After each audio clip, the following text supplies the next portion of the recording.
Naam, karibu sana mtazamaji wa Tujielimishe, na kama unavyoona kwamba mazingira yanapendeza sana, inaashiria kwamba leo basi itakuwa tunajielimisha kuhusiana na masuala ya miti. Kuna masuala ya mbegu pale, kuna masuala ya nasari. Yaani ninavyozungumza kwamba nipo katika makao ya KEFRI mjini Kakamega, na bila shaka sipo peke yangu, manake na wenyeji kutoka katika shirika la KEFRI. Labda nikija kuanza kujitambulisha hapa kwa mtazamaji kwa jina tu na kazi yako ni gani hapa katika KEFRI? Naam, kwa majina naitwa Bernard Diego. Najihusisha na sehemu za mbegu. Naam, asante sana. Jamboni sana wote. Kwa majina ni Kalistas Malala. Mimi ndio nashughulika na hizo vifaa vyenye mnaona pale kwa kupanda miti, a tree climber. Karibuni. Jambo. Kwa majina naitwa Walter Sangoro. Nafanya hapa KEFRI, nasimamia upande wa seed production pamoja na nursery, na mmekaribishwa kwa siku ya leo, tutajifunza pamoja. Jamboni. Kwa majina naitwa James Ombua.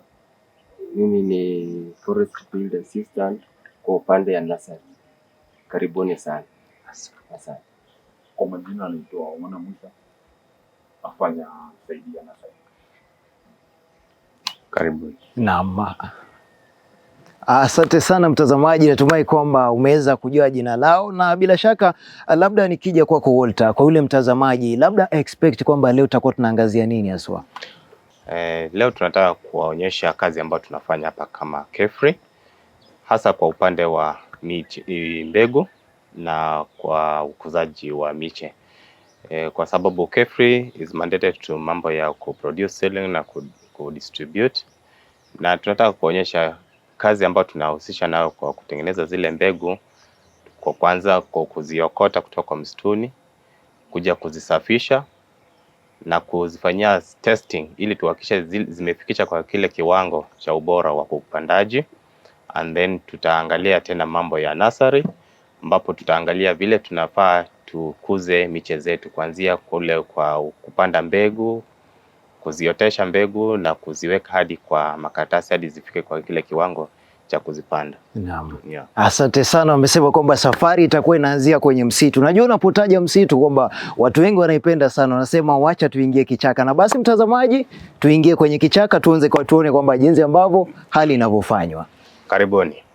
Kwanza tutaangalia vifaa ambavyo tunatumia, kwa sababu kuparaga mti hatuparagi kama nyani. Tunaparaga kwa ile tunaita standard zile tumetrainiwa, ili tuhakikishe kwamba wale ambao wanapanda hizo miti na kutoa mbegu kwa juu wanazingatia ile tunaita safety first before everything, because uhai wa binadamu ni muhimu sana.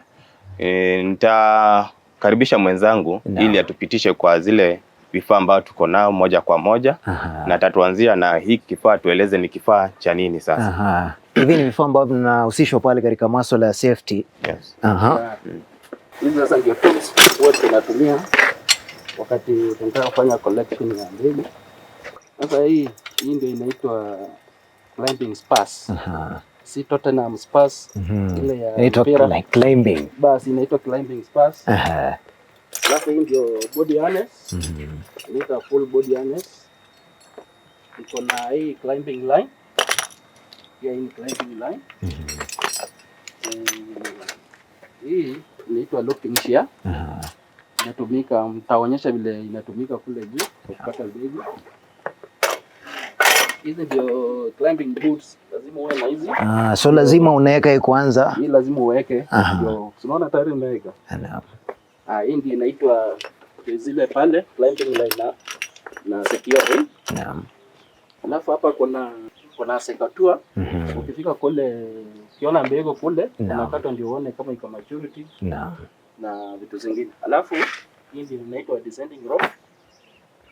Nitakuonyesha vile inatumika huko. Hizi ndio climbing spas. Zile zilikuwa pale. Body harness, helmet lazima uvae hii.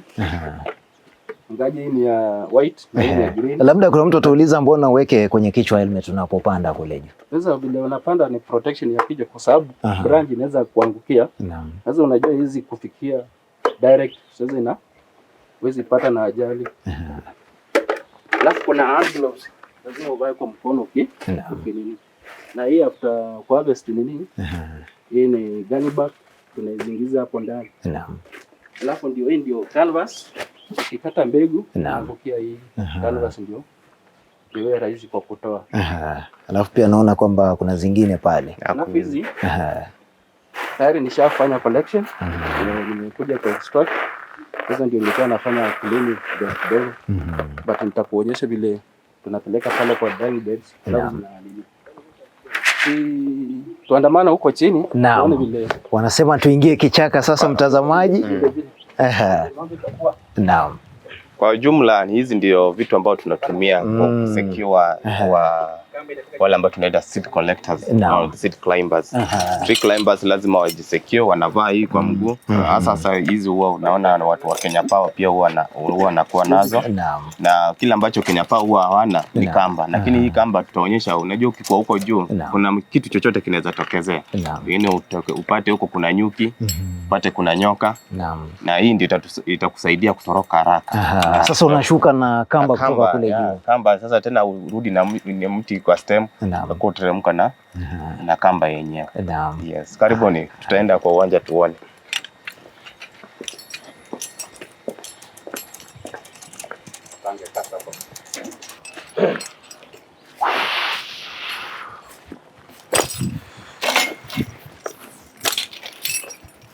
Unapojitayarisha, ana sasa anajitayarisha kuparaga, tunasema kuparaga mti sasa. Lazima avaa hizo vitu, utaona bila anajivaa. Aziweke yakuwe secure. Hizi kamba zinakuwa standardized, zikuwe mzito. So unaona bila anajifunga hiyo mshipi. Wafaa uko umehakisha mshipi wako umejifunga vilivyo. Ndipo sasa uko juu usikuwe na washaka kwamba hauko secure. Unakuwa hata unaweza kuninginia kama nyani huko na mkono mmoja umejishikilia huko juu. Na before tupande mti, tunahakikisha the safety of the surrounding tree. Tunaangalia chini. Kama kuna uchafu chini, tunahakikisha tunafieka kwanza, tunatoa hiyo nini kama ni bushes, tunatoa kwanza. Kwa sababu gani? Zile mbegu tunataka ku harvest huko juu, lazima zianguke hapa chini mahali pa safi ili tuwezeshe kuziokota kwa urahisi. Na saa zingine pia tunatumia canvas, tunatandika canvas hapa chini ili mbegu wakati anaziharvest tu, kwa sababu miti ni tofauti. Kuna zile mbegu ukikata huko juu zikifika chini tayari zimeshaziachilia. Sasa tunatandika chandarua chini ili zikianguka chini zinaanguka kwa chandarua yenyewe. Lakini kama mti kama cypress haina hiyo shida kwa sababu mbegu zake huwa bado zikonda ndani, hazijaachilia. Hiyo sasa tutaweka chandarua kwa siku ya leo. Yani mtazamaji, kama unavyoona kwamba ndo maandalizi yale. Umesema kwamba mshipi inasaidia safety kidogo kwa kule juu. Lazima kuwe na safety. Hiyo ndio securing rope. Akipanda mti anajifungia hivi. Sasa akipanda anaweza tu kupanda starehe akiimba nyimbo zake. Anapanda tu akifika mahali anaweza kurelax, ajiachilie kwa mti tu hivi. Na apumzike kidogo ndio aendelee na safari, kwa sababu kuna miti ambao huwa tunapanda up to 40 meters tall. Hizo ni miti mrefu sana. Na kuna miti tena zingine fupi. Sasa zile miti fupi huwa tuparagi, huwa tunakuja tu chini na tunashake using the looping shear.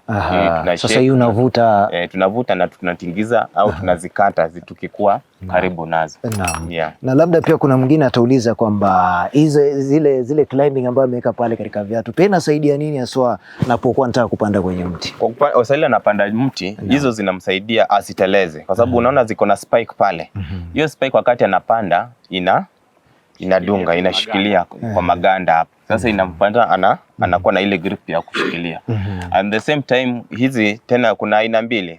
Kuna pale kuparaga mara mbili. Hii kutumia spurs na kule kutumia ile ina kicking horse. Kuna ile tu kama baiskeli unajiendesha tu baiskeli unafika juu bila unaweza kusimama hapa uanzie tu safari hapa na uende kwa mti. Lakini hii lazima uende karibu na mti. Nikiongezea kidogo, ukiangalia hizi makamba ambazo amezishikilia, kila moja iko na kazi zake, iko na jina yake. Moja inaitwa climbing, moja inaitwa securing. Climbing, securing. Na climbing na kuna securing. Kwa atakapokuwa akikwea kwenye mti, utaona kazi ya kila mmoja. Securing kazi yake ni kwa ajili gani? Climbing kazi yake ni kwa ajili gani? Na zaidi tena ni vyema anapopanda asiwe peke yake, awe na mtu msaidizi pale. Anapopanda mti pale chochote kinaweza fanyika, so lazima awe na mtu wa kuweza kufanya nini, kumsaidia pale chini. Anapopanda anamuelekeza fanya hili. Lazima kuwa na mtu wapi pale chini. Naam. Napenda sana pia kuna gloves naona pia ameweka kwenye mkono, labda kuweza kueleza pia mtazamaji kazi yake ni gani pia. Gloves mostly is a security to protection ya hands. Unajua ukipanda kwa mti kuna zile miti ambayo pengine zina miba, ukishika zinaweza kudunga. Pia kiko huko juu. Sasa ile anapanda pengine akashikilia kwa nguvu. Sasa ile hawezi kupata zile injuries kwa mkono. Alafu pia kujaribu kuangalia hivi vifaa mama tu anazitumia vimegawiwa katika vitengo viwili. Kuna zile za safety na kuna zile za kutumia kupanda. Kwa hivyo za safety mfano ni helmet, gani nyingine overall ambayo itazuia uchafu, gani nyingine the hand gloves. Hizo ni safety part. Alafu sasa kuna climbing gears ambapo kwa ametuonyesha kwa mfano hizi mikamba, hii mchipa ambayo imejifunga na hizi viatu ambayo amefanya nini. Kwa hivyo boots pale ziko kama safety bado. Inanisaidia kwa ajili ya isiumie kwenye mguu. Na labda kabla pia tupande. Labda pia kabla tupande kwenye mti pia katika masuala ya safety, manake naona kwenye uso wake uko vile. Iwapo atakutana na nyuki kule juu atafanyaje sasa? Sawa. Kwa kawaida sisi kama wakuaji wa miti tumefundishwa namna ya kuweza kukumbana na shida kama hizo. Jinsi ya vile mwenzetu alikuwa ameeleza pale kuhusu maneno ya safety. Pia nasi lazima tutekiwe through maneno ya safety. Kwa hiyo kuna namna ya kuweza kukabiliana na nyuki. Lakini kabla hiyo nakumbuka akisema kwamba ni vyema kwamba ya kwanza kufanya nini? Kuhakikisha ile mti anaweza kukwea iko namna gani. So must do what we call site inspection. Kuangalia mti hapo namna gani. Amemea karibu na laini ya stima. Jambo la kwanza. La pili, unaweza kuwa na uwezekano wa nyuki pale juu. Kama kunayo, fanya nini? Epuka. Kwa bahati mbaya upatane nayo, kuna namna ya kuweza kujikontrol. Alright, ndio hivyo mtazamaji, basi tuianze safari yetu ya kuweza kukwea pale katika mti jamani. Hizo ndio zinamsaidia kuteremka na ndio breaks zake sasa ile anateremka. Hiyo figure 8 na amesema jina gani nyingine? 40. Sasa hizo ndio breaks zake. Akiteremka chini anajishikilia inakuwa kama breaks. Alright. Anapoenda anza kupanda ile mti. Unaona ajaribu kutafuta position. Jinsi ya vile mti umeweza kulema ama kusimama. So anatafuta position nzuri ambapo atakuwa na that stability anapopanda. Kwa hivyo safety is still very important. Anazunguka rao kuangalia upande gani amekaa atakuwa comfortable kwa kuikwea ile mti. Unaona anajaribu kwenda nini? Round kwenye mti. Alafu hii climbing line una adjust. For example kama hii mti unaona ni pana. Sasa una adjust iwe mrefu kidogo ndio upande ukiwa salama.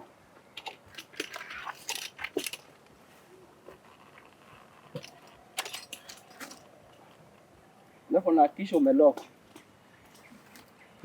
Unalock na hapa.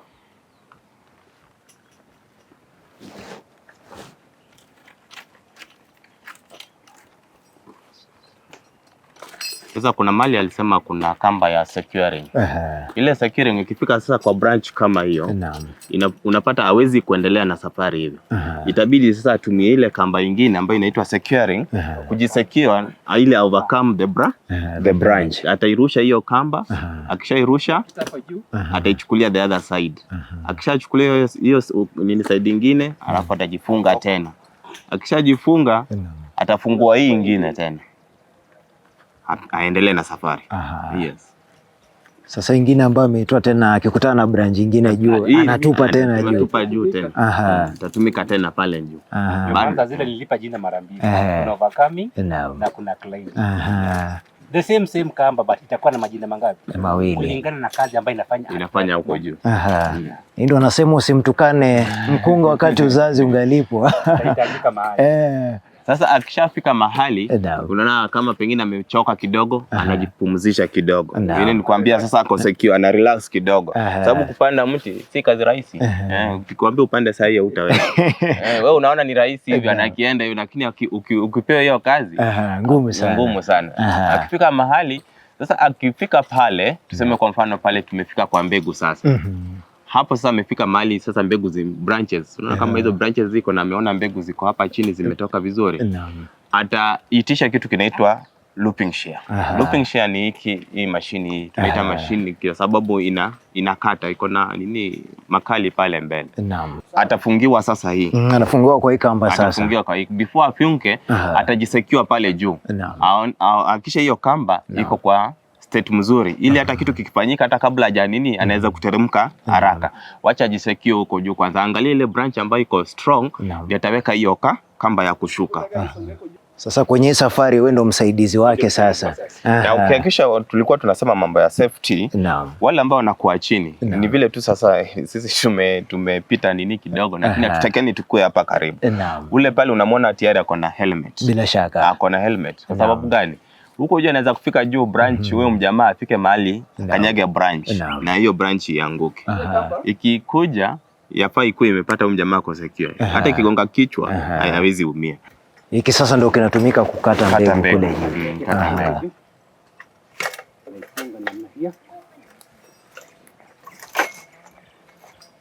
Unavifunga in such a way that akikuwa uko juu anaweza kuifungua kwa urahisi. Achilia hiyo iende teremka ipande juu. Sema inaitwa looping shear. Looping shear. Iko na makasi ni kama hii tu. Lakini kwa ile ingine atakuwa nakata branches. Kwa sababu hatutaki kata mti wote. Nilikuwa tunasema crown collection. This is the form of crown collection. You just collect zile mbegu ambazo ziko juu na ziko mature.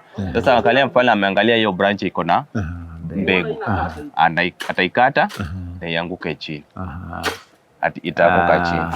Akishamaliza kazi yote ndio sasa tutaenda chini. Wale timu ambayo iko na seed collectors wote wanainama sasa chini wanaanza kuziokota. Alafu sasa sisi tukikuwa chini tunakuwa na hii sasa. Unaona hii sasa? Hii sasa ndio mbegu. Hii sasa hiyo ndio mbegu hii sasa. Tunaanza kukata tukitoa. Hii sasa ndio mbegu tunataka twende nayo kwa kukausha hii. Na labda anapokuwa kule juu atajuaje kwamba hii mbegu iko tayari kutoa? Tayari sasa wakati ako huko juu tutamwagiza kwamba akate one branch. Hakisha kwamba hiyo branch imeanguka chini. Ikishaanguka chini, sisi chini tutachukua moja tufanye seed cut. Tunafanyia seed cut hii. Tunaangalia ndani tunaona mbegu iko ndani. Hizi ni mbegu hizi ni mbegu. Sasa tunasema hii iko sawa. Tunamwambia iko mature for collection. Tunamwambia wewe endelea na kazi iko sawa. Kazi iko sawa. Sasa tukishaokota hizi ni mbegu hizi. Hizi unaona ziko embryos ziko white hapa ndani. Hizo ni mbegu. Sasa tunamwambia sasa endelea na kazi. Akishamaliza ndio tutatoa zote. Tukate na using sakatua. Tukitoa moja zote na tukiweka kwa gunia. Kuna ile gunny bag tulionyesha pale juu. Tunaitumia tunaweka ndani. Alafu tunasafirisha tunaweka kwa gari tunasafirisha tunaleta kwa store. Labda pia kumuelimisha mtazamaji, unajua anasema inaitwa Cyprus. Je, ndio jina lake halisi pia ama kuna jina lingine? Jina la ya kizungu ni Cupressus lustanica. Cupressus lustanica. Then hiyo ndio jina la kimombo, the scientific name. And then hii jina la kikawaida ni Cyprus na Kiswahili sijui inaitwa msanduku na ule mwingine. Nitaitafuta nitakupatia tu jina baadaye. Lakini kwa lugha common name inaitwa Cyprus. Cyprus ndio watu wengi wanaifahamu. Sasa hii ni mbegu ya Cyprus. Sasa baada anaendelea kuzikata. Sasa ameshakata, tutamwambia sasa zimetosha kwa sababu kuna ile percentage tunakota kwa kila mti. Tukikuwa for example tukikuwa na miti 50, tunahakisha kwamba tumeokota angalau chini isikuwe more than 5 kgs kwa mti mmoja. Tunakota kidogo kwa sababu gani? Ile to increase that the genetic variation. Hii tusikuwe tumeokota tu mti mmoja. Sasa tukichukua kwa hii plantation tuchukue pale na chukue ile nyingine tunachanganya, zinachanganyikana. Yes. Alright. Napenda sana. So akishamaliza tayari unaona tayari ameshaleta hii, ameteremsha hii. Sasa kazi sasa ni kuteremka pale juu. Sasa anajitayarisha kuteremka. Anajitayarisha kuteremka. Naweza kusaidia uende hata kwa ile mti mwingine. Kuna wakati umeona tuko kwa hii mti. Na tayari tena anataka kumove kwa ile mti mwingine. Badala ya kushuka kuje chini, anaweza kurusha hii kamba pale na mwenzake kwa sababu ako na assistant hapa chini, atamvuruta kidogo na yeye kuna vile achilia naende kwa ule mti mwingine. Hata climb akienda kwa ile mti mwingine. Sasa atakuwa anaparaga tu vile nyani huo anaruka kama nyani pia. So tunamgeuza nyani kwa dakika chache tu. Dakika chache. Na kuhama ni rahisi. Naam. Ni kushika tu ule msaidizi alikuwa chini, kazi yake ni kumhamisha. Anaweza ama kwa branch. Naam. Utapata alipanda na huyu lakini anaenda kushukia kwa ile mti ya huko. Yes. So itakusaidia kuhama. Shift from mmoja hadi mwingine. Naam. Hapa atashuka na hapa.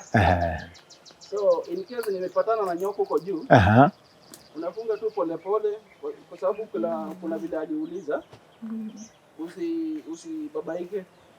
Funga tu vitu zako pole pole na unashuka. Usiendelee na hiyo mti. Na vile atajiachilia. Sasa atakuwa anajiachilia tu pole pole. Na hiyo inakuwa break ile 40 na figure 8. Hizo zote ni break. Unaona vile anajishikilia. Hivyo. Kazi safi sana. Napenda sana. Yaani shida tu ni uoga, pia nitamani ningejaribu. Lakini nadhani mtanipoteza. Sasa baada ya kushukisha zile mbegu pia. Tumeshashukisha mbegu, tumezitoa hivi. Tumeshaziweka kwa magunia. Sasa tutaweka kwa gari. Twende nazo sasa kufanya seed drying. Pale tutaona vitu vinaitwa seed dryers ambao tunachukua mbegu zetu tunaweka pale. Kama huna seed dryers, huwa tunatumia the canvas. Tunatandika canvas, kuna zile mbegu tunakausha kwa jua. Tunaziweka kwa chandarua, zinakauka. Ni kama vile tunaanika maharagwe na mahindi. Ikifika kwa ile moisture tunaona imefika, tunaambia mtu wa lab tutestie kama hiyo moisture content imefika kiwango ile ambayo inastahili, kwa sababu mbegu tofauti zinawekwa kwa different moisture content. Zinakuwa stored at different moisture content. Yes. Sasa tukitoka hapa tunakwenda kule katika seed dryers. Ambapo tutaona tutaziweka aje. Tukishatoka nazo huko tunazikausha, zikishakauka tutazifanya processing. Tutazitoa uchafu, tusafishe vizuri. Kuna zile mbegu, kwa mfano kuna mbegu ambazo tunatoka kwa msituni nazo na zinastahili kuoshwa. Tukikuja nazo kwa ofisi au mahali tunazitengenezea kusafishia, tunaanza tukuziosha na maji. Kuna zile tunaosha kwa maji. Alafu tunaanza kuzikausha kwa muda kidogo. Zaidi tena, kabla hujatoka kwenye eneo ya kupeleka kuokota mbegu zako, hakikisha kwamba vifaa vyote ambavyo ulitoa kwa ofisi ama ulianza nao wakati ulienda kuokota mbegu zako zote umeweza kuisanya. So anazitoa, hakikisha kwamba kila kitu ziko salama. Baada hivyo sasa aizo kizidoko.